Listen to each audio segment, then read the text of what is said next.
ఒకవైపు రాజాసాబ్, ఇంకొక వైపు మన శంకర్ వరప్రసాద్ గారు. ఈ రెండు మూవీస్లో ఏ మూవీకి వెళ్ళాలి అని మీరు అనుకుంటున్నారా, లేదా ఏ మూవీ ఎక్కువ బాగుంది అని మీరు అనుకుంటున్నారా? దానికి ఆన్సర్ అయితే ఈ వీడియోలో మీకు అర్థమైపోతుంది. అలాగే ఫస్ట్ ఆఫ్ ఆల్ చెప్పాల్సింది ఏంటి అంటే కనుక సీనియర్ హీరోస్, అలాగే ప్రభాస్ గారు ఆయనే ఓపెన్గా చెప్పారనమాట, సీనియర్ హీరోస్ తర్వాతే మేము అని చెప్పి.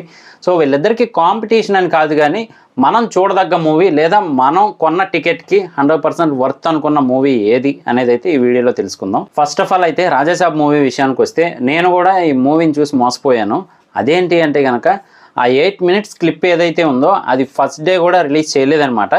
తర్వాత కొద్దిగా నెగిటివ్ ఏదైతే స్ప్రెడ్ అవుతుందో ఆ నెగిటివిటీని కొద్దిగా తగ్గించడానికి, అలాగే సినిమాని ఇంకా జోష్ పెంచడానికి అయితే ఆ సీన్ తెచ్చిపెట్టినట్టు తెలుస్తుంది.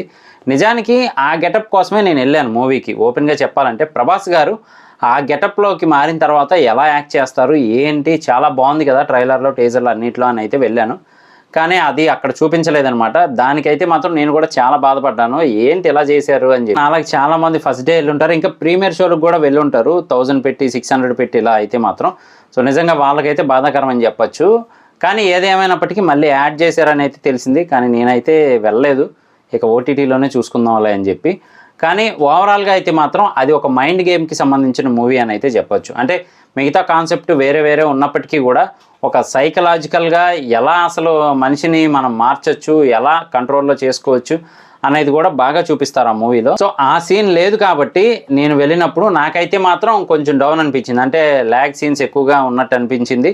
అలాగే ఎక్కువగా ఎక్స్పోజింగ్ కూడా చేశారు మూవీలో. కానీ కాన్సెప్ట్ మాత్రం ఓవరాల్గా ఇంటెలిజెంట్ గేమ్ అని అయితే చెప్పొచ్చు. సో ఇది ఈ మూవీ గురించి అయితే. అలాగే మన శివశంకర్ వరప్రసాద్ గారి గురించి వస్తే కనుక, చిరంజీవి గారి పూర్తి పేరు అయితే వచ్చేస్తుంది అనమాట. మన శంకర్ వరప్రసాద్ గారి మూవీ విషయానికి వస్తే మాత్రం ఇది అవుట్ అండ్ అవుట్ ఫ్యామిలీ ఎంటర్టైనర్గా అయితే తీశారు. అంటే ఆ ఎమోషన్స్ కానీ, లేదు అంటే ఆ పిల్లలు లేదా తండ్రి మధ్య ఉండే బాండింగ్ కానీ, ఇదంతా కూడా మెయిన్ హైలైట్గా అయితే పెట్టారనమాట. సో ఫ్యామిలీ ఆడియన్స్ని ఎక్కువగా కనెక్ట్ చేసే విధంగా ఉంటాయి. అలాగే ఫన్ ఫ్యాక్టర్స్ కూడా ఉంటాయి. మధ్య మధ్యలో కొంచెం స్లోగా వెళ్తున్న ఫీల్ అయితే వచ్చింది నాకు మాత్రం. ఓవరాల్గా అయితే మాత్రం ఫ్యామిలీతో చూడదగ్గ సినిమా అంటే కనుక ఎక్కువగా మన శంకర్ వరప్రసాద్ గారికి ఓటేయచ్చు. అలాగే నెక్స్ట్ కొంచెం యూత్ ఆ హంగామా అది అంటే మాత్రం రాజాసాబ్కి అయితే వెళ్ళొచ్చు అనమాట. సో ఈ రెండు మూవీస్లో అయితే మాత్రం ఆ సీన్ తీసేస్తే, ఏదైతే 8 minutes మూవీ సీన్ ఏదైతే ఉందో ఫైట్ సీను, ఆ సీన్ లేదు కాబట్టి నేను చూసినప్పుడు నేనైతే మాత్రం మన శంకర్ వరప్రసాద్ గారి మూవీ బాగుంది అని ఫీల్ అయ్యాను అనమాట.